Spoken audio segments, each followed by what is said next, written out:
Olá pessoal, eu sou a Raquel e vou conversar um pouquinho com vocês hoje sobre o ensino de biologia dentro do estado de São Paulo. A gente vai discutir um pouquinho sobre o currículo, sobre as mudanças que ocorreram no currículo e alguns desafios que a gente enfrenta dentro desse cenário estudantil. Então, vou dar para vocês só um parâmetro de como é hoje a quantidade de alunos que existem dentro do ensino médio, frequentando, né, o ensino médio. Então, se a gente for pensar em todas as redes, particular, municipal, estadual, dentro da particular nós temos um pouco mais de 224 mil alunos.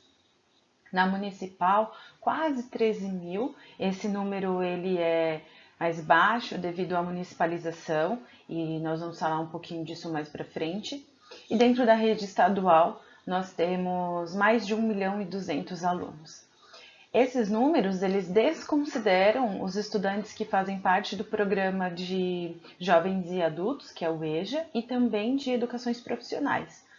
Se com esse valor nós acrescentássemos também esses estudantes, nós teríamos cerca de 10 milhões de alunos dentro da rede estadual.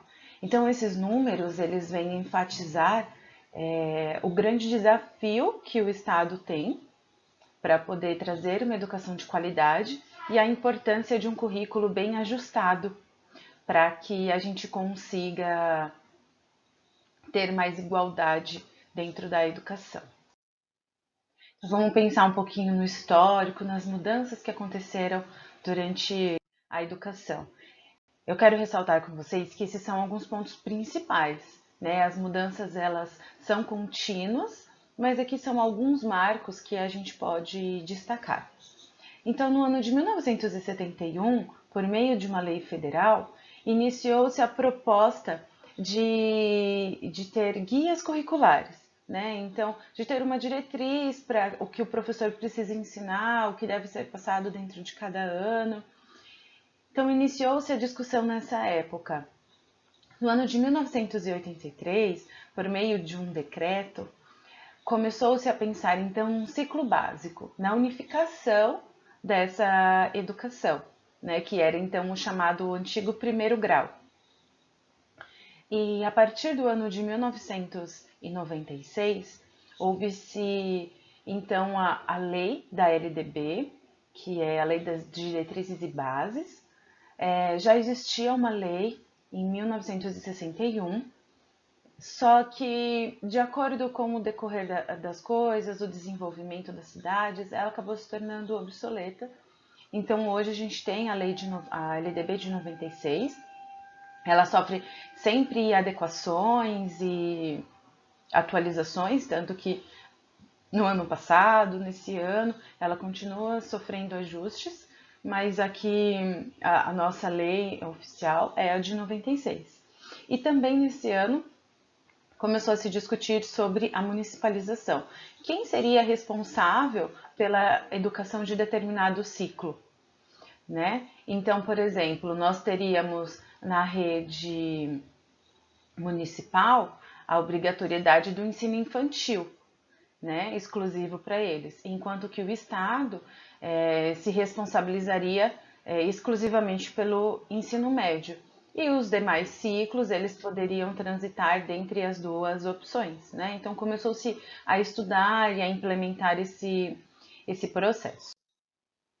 No ano de 1997, então, foi aonde nós tivemos os PCNs, que são o Parâmetro Curricular Nacional, e ele foi elaborado com o intuito de trazer uma orientação para os educadores, por meio de normatização de alguns aspectos que eles consideram como fundamentais para a educação dentro de cada disciplina. Então, o PCN ele vai servir como um norteador para o educador, para o gestor, para o coordenador, para que ele consiga saber que caminho seguir e também tenha a habilidade, também tenha a possibilidade de adequar isso para a realidade em que ele está inserido, tá? No ano de 2008, então, agora focando mais no estado de São Paulo, foi criado os programas de ensino de anos iniciais, que é do primeiro ao quinto ano, que é o projeto Ler e Escrever, ele é o currículo oficial do estado. E para os anos finais, que é do sexto ao nono ano, e o ensino médio, o programa do São Paulo Faz Escola. Né? Então, são cadernos que são entregues aos alunos de forma individual. Também existe um guia para o professor, né? Onde, juntamente com o material didático, então pode dar continuidade ao que cabe a cada ano série. No ano de 2017, 2018, então, foi feito os estudos e a homologação da BNCC, da Base Nacional Comum Curricular. Tá? Então, a partir disso, se criou uma diretriz nacional para que o Brasil caminhasse como um todo dentro da educação. Esse documento ele foi então homologado e iniciou-se a reelaboração de todo o currículo da educação. A BNCC ela é muito mais do que um currículo, porque ela é na verdade, ela é uma diretriz que vai pensar então no indivíduo como um todo.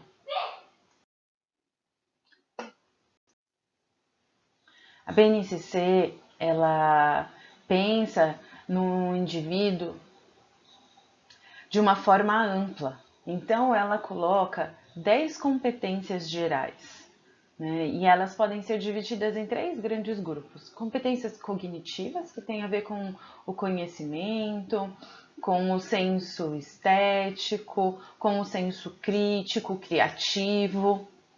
Ele também visa competências de comunicação, né? Então, a própria comunicação, a argumentação, a sua cultura digital e competências socioemocionais, né? Então, como que é a autogestão, o autoconhecimento do aluno, a empatia, sua autonomia, sua cooperação. Então, todas essas competências, elas têm elas têm uma definição do que são e também uma finalidade, né? Então, o meu conhecimento, eu preciso valorizar e utilizar esse conhecimento para que eu construa um mundo de uma forma mais justa, física, social e cultural. Né? O aluno precisa desenvolver essa capacidade para ele poder interagir dentro da sociedade. E assim decorre para todas as outras competências. Né? Então, hoje se pensa numa educação geral, não só numa determinada matéria ou num determinado conteúdo. Tá? Então, quando a gente fala da BNCC, os propósitos que a BNCC traz, desculpa, gente, é contribuir para uma construção de uma sociedade mais ética, mais democrática, mais responsável, mais sustentável e mais solidária, que respeite e que promova a diversidade e os direitos humanos, sem o preconceito de qualquer uma natureza. Então, a educação, hoje, ela abrange tudo isso, tá?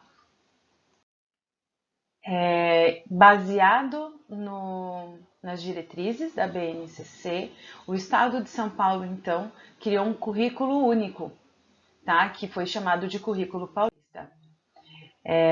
Esse currículo, então, ele foi discutido com a colaboração do projeto da BNCC por meio de uma portaria do MEC, e o objetivo dele era a melhoria na educação e a integração das etapas da educação, tá? Tanto as etapas de um ano para o outro ou de uma série para o outro, mas também entre as disciplinas de um mesmo ano, de uma mesma série, né? Possibilitar toda essa interdisciplinaridade. Ele foi construído por meio de consultas online com profissionais, com pessoas que não são relacionadas à educação, e ela recebeu diversos tipos de participação, totalizando quase 45 mil pessoas envolvidas dentro dessa proposta online que foi feito exatamente para esse motivo de discussão. E aqui eu apresento para vocês alguns números de sugestões, né? Então, dentro de cada conteúdo, dentro de cada matéria, ou também do ciclo, porque nós temos ali a educação infantil, ele foi feito diversos comentários. Todos esses comentários, então, eles foram considerados, né? E a taxa de aceite desse currículo, ela girou em torno de 90%, tá? Então, mostrando que ele seria válido e capaz de se acontecer, né? Capaz de se realizar. Então, ao longo do ano de 2018, foram feitas discussões da BNCC, propostas dentro do currículo paulista, porque o currículo paulista ele é uma análise da BNCC, né? Ou seja, a BNCC traz a diretriz e o currículo ele vem normatizar o que precisa acontecer. Então, durante todo o ano de 2018 foi feito todas essas discussões, foram elaboradas algumas versões, até que em dezembro, então ele foi apresentado e ele começou a acontecer dentro primeiro dos anos finais do ensino fundamental, do sexto até o nono ano.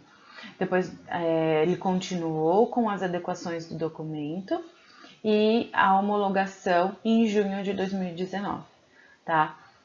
Então, para o ensino médio, ele ainda está sendo finalizado esse projeto, mas já existe um currículo de transição, tá? Onde ele é todo adequado, todo o material didático, os livros que estão sendo feitos, eles são de acordo com as leis da BNCC e como o currículo paulista está dentro da BNCC, então está tudo caminhando na mesma direção. Então, como eu falei para vocês, há uma junção do currículo, né, com a BNCC, do novo currículo paulista, e essa perspectiva alinha o currículo paulista com a BNCC. E ela adota algumas práticas pedagógicas e também de gestões que eu acho que cabe a gente destacar e considerar, né? Então, é o compromisso com a formação de um desenvolvimento na sua complexidade. Agora, o aluno, ele não vai para a escola somente para aprender uma coisa ou outra. A gente tem que pensar nele como um todo, um indivíduo completo. E além disso, também é preciso a gente interagir o intelectual com o físico e o afetivo, tá? Pensando então numa visão plural, singular e integral da criança, do adolescente, do adulto, tá? Como que se desenvolve as suas ações, o seu pensamento e também acolhendo e respeitando qualquer tipo de diferença. Então, eles precisam entender que existem diversidades, singularidades e que precisa haver o combate à discriminação, o respeito, o combate ao preconceito, né? Então, tudo isso tem que construir uma escola com um espaço de aprendizagem de forma cultural e também democrática, tá? Então, hoje, a gente pensa num aluno como um todo. Então, o currículo paulista, ele está inserido dentro disso e ele mostra para a gente uma educação integral. Quando a gente fala aqui de educação integral, não é do tempo que o aluno permanece dentro da escola, mas é do aluno por inteiro, por completo, tá? Então, pensando no intelectual, no físico, no socioemocional e no cultural. Isso é um grande desafio, né? Porque os professores precisam se adequar a esse novo currículo, mudar algumas formas de pensar, mudar algumas estratégias de ensino para atender tudo isso, tá bom? Dentro disso, então, algumas mudanças que já aconteceram a partir desse ano nas escolas regulares, porque dentro do estado existem escolas que são de período integral, onde o aluno permanece das 7 às 4, ou num horário próximo a isso, e também as escolas que a gente chama de regulares, que são aquelas que têm meio período, né? O aluno vai das 7 ao meio-dia e meio, ou à tarde da 1 às 6h30, tá? Então, devido à implementação das diretrizes da BNCC, do currículo paulista, se criou novas matérias para as escolas regulares. Essas já aconteciam nas escolas de período integral, mas a partir do ano de 2020, então, ela foi inserida dentro de um plano regular. E por causa disso, aumentou 15 minutos a mais por dia do ensino para cada turma, né? Essas matérias, elas vêm para ajudar a concretizar todo o ensino do aluno por completo, né? Então, o projeto de vida, ele vai discutir um pouco com o aluno os seus sonhos, quais são as suas perspectivas de vida, o que é que ele pensa do futuro, por que ele valoriza ou não a educação, o que isso pode fazer de diferença. Então, traz à tona algumas discussões, ajuda o aluno a se entender, a se conhecer melhor. Há também as matérias de eletiva, onde os professores propõem algumas atividades diferenciadas dentro da sua expertise, dentro da sua formação. E o aluno, então, ele pode escolher algumas coisas que estão mais voltadas aos seus sonhos, às suas aptidões, aos seus dons, né? E a partir disso, então, desenvolver um relacionamento mais próximo até com um professor, né? Junto com isso também vem uma matéria de tecnologia, onde os alunos eles podem aprender um pouco sobre os avanços da tecnologia e um pouco sobre esse mundo que tem se desenvolvido cada dia mais. Então, para isso, todo o material ele foi reestruturado, reformulado. Eu trouxe aqui um pouquinho só para vocês conhecerem a carinha desse material, tá? Então, esse é um material que é elaborado pelo Estado de acordo com o currículo paulista. O currículo para o ensino médio ele ainda está em fase de transição, ele está sendo finalizado, né? Mas para vocês verem um pouquinho a carinha deles, e ele vem em duas versões, uma para o aluno e outra para o professor, com alguns guias, algumas recomendações, alguns conceitos, para que o professor possa desenrolar isso da melhor forma possível. Então, pensando em tudo isso, para que a gente precisa ensinar biologia? Qual que é o grande motivo? Né? Então, agora que a gente pensa no aluno como um todo, eu acho que a biologia se faz cada vez mais relevante e importante dentro de um estudo numa escola. Né? Ele caminha junto com a ciência desde o começo do ensino fundamental e ela vai se aperfeiçoando quando chega até o ensino médio. Mas por que isso? Então, a biologia, ela é o ensino da vida, é a ciência da vida. E os seus conhecimentos, eles são aplicados em muitos campos, né? Onde tem vida, tem biologia, onde tem vida, tem ciência. E onde tem tudo isso, tem curiosidade, tem perguntas, tem questões a serem investigadas e respondidas, né? Então, tudo isso precisa ser ensinado, tem que desenvolver dentro do aluno um senso crítico, um senso de indagação, de questionamento. E a biologia ajuda, né, com tudo isso, porque ela traz questões para gente, questões polêmicas, como, por exemplo, origem da vida, reprodução, evolução, sexualidade, tudo isso, corpo humano, como a nossa interação com a sociedade, até a interação com o próximo, como se desenvolve o nosso corpo, as nossas emoções, os nossos sentimentos. Isso está tudo dentro do ensino de biologia. E, além disso, ela promove avanços tecnológicos em todas as áreas. Né? Então, os nossos jovens, os nossos alunos, eles têm que aprender tudo isso para que eles estejam em condições de se pronunciar sobre essas opções, né?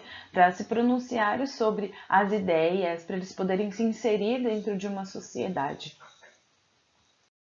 E o currículo de biologia dentro do estado de São Paulo, ele tem dividido em 7 grandes temas que eles acontecem ao longo das 3 séries do ensino médio. Tá? Aqui tem um quadro geral, mas eu vou falar rapidamente para vocês um pouquinho sobre cada um. Então, na primeira série do ensino médio, é tratada a interdependência da vida. Qual que é a relação, um fluxo de energia que passa de um animal para o outro, a nossa cadeia de alimentação, como tudo isso funciona, a formação de populações, de comunidades, os fatores ambientais que isso pode acarretar, como que está hoje em dia tudo isso, a qualidade da população, da vida da população, da saúde da população, tá? Sobre desigualdades sociais, sobre o crescimento populacional, sobre desmatamento, sobre a saúde ambiental. Então, tudo isso é desenvolvido ao longo do primeiro ano da primeira série do ensino médio. Na segunda série, se passa a conhecer um pouco melhor sobre os seres vivos. Então, se discute um pouco sobre célula, sobre as funções vitais, sobre as organelas, sobre as funções. Particularmente, é o ano em que eu mais gosto de lecionar. Fala um pouco sobre a transmissão da vida, os mecanismos de variabilidade genética. Então, tudo isso vocês vão ver muito claro aqui em diversos ramos e atuações da pesquisa, como a genética humana é, como a genética relacionada à saúde, quais são as pesquisas, aquilo que tem desenvolvido ao longo de todos os anos, né? E alguns estudos sobre manipulação do DNA, com relação ao código genético, como que se dá uma divisão de uma célula, para que serve o DNA, como que ele é constituído, quais são as tecnologias e as manipulações que o DNA pode proporcionar, né? Então, assim, que a gente entra um pouquinho sobre testes de paternidade e eles gostam muito, isso é muito legal. E finalizando, então, a terceira série do ensino médio vai discutir um pouco sobre a diversidade da vida, quais são as bases para a classificação, então o que é um reino, o que é um filo, uma classe, uma ordem. E aprendido também um pouco sobre a biologia das plantas, a biologia dos animais, a origem e a evolução da vida, como que se deu a vida? Quais são as ideias evolucionistas? Quem são os primeiros cientistas que falaram, que discutiram sobre isso? Qual a intervenção hoje humana que a gente tem dentro de uma evolução, de uma seleção? Tá? Então, tudo isso é discutido ao longo e são grandes desafios que se existem, né? Eu coloquei alguns aqui para a gente pensar. Eu acho que a realidade que os alunos estão inseridos é o maior desafio para a educação. A gente poderia ter uma aula falando somente sobre isso, porque ela varia de região para região, ou dentro de uma mesma região, de uma escola para outra escola, ou até dentro de uma mesma família, de um aluno para outro aluno, tá? Então, são diversas realidades e elas não cansam de surpreender a gente que está inserida dentro desse meio educacional. Então, os alunos eles precisam entender a importância do estudo, a importância do ensino, da educação, e são poucos, principalmente dentro do ensino médio, que tem o privilégio de apenas estudar. A grande maioria, eles precisam trabalhar, ou eles são responsáveis por seus irmãos, ou eles moram com os avós e cuidam dos avós, cuidam da saúde deles, né? Então isso é a grande realidade, né? Fora outras necessidades, podemos dizer assim, fisiológicas, ou outras necessidades de saneamento, de alimentação, de saúde, tá? Que está dentro disso. A estrutura da escola também é um grande desafio, a estrutura de toda a educação, porque não adianta só a gente ter um currículo muito bom, excelente, que pense no aluno como um todo, mas é preciso pensar num professor como um todo, numa gestão como um todo, e que estrutura física a escola pode oferecer para esse aluno. Existe um ambiente favorável para que ele aprenda de uma forma adequada, né? Uma ventilação de uma sala adequada, um ambiente iluminado, tudo isso é um grande desafio, né? E as formações também dos professores, isso é necessário ser constante, porque as coisas mudam, estão em constante alterações, e adaptações, e a gente precisa se reinventar, né? Então o professor também precisa ser preparado, precisa ser cuidado para que isso aconteça da melhor forma. Senão não adianta você ter um bom currículo no papel e ele não conseguir ser executado.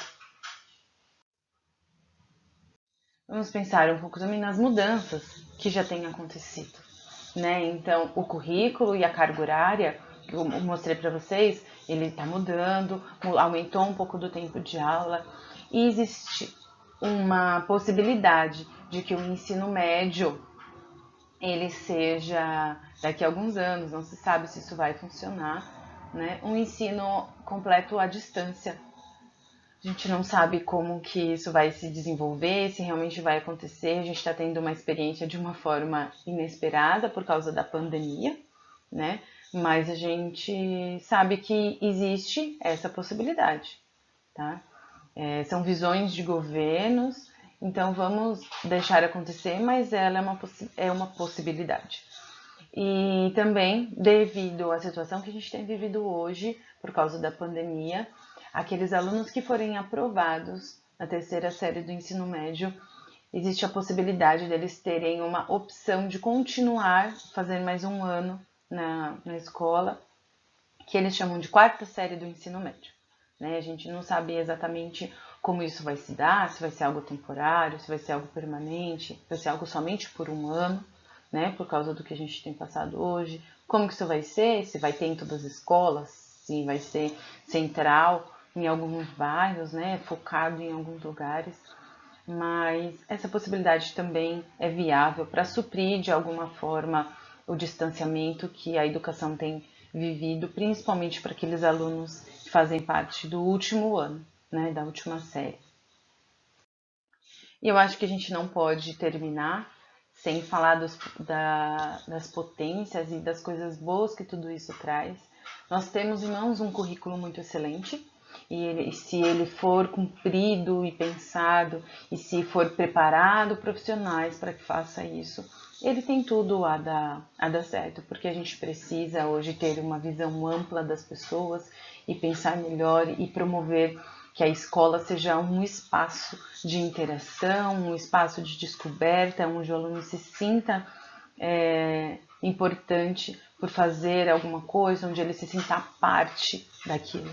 Né? Os alunos é um grande potencial, juntamente com os professores, porque eles são incríveis, né? Eles se desdobram e eles se reinventam e eles fazem coisas a todo momento surpreendentes.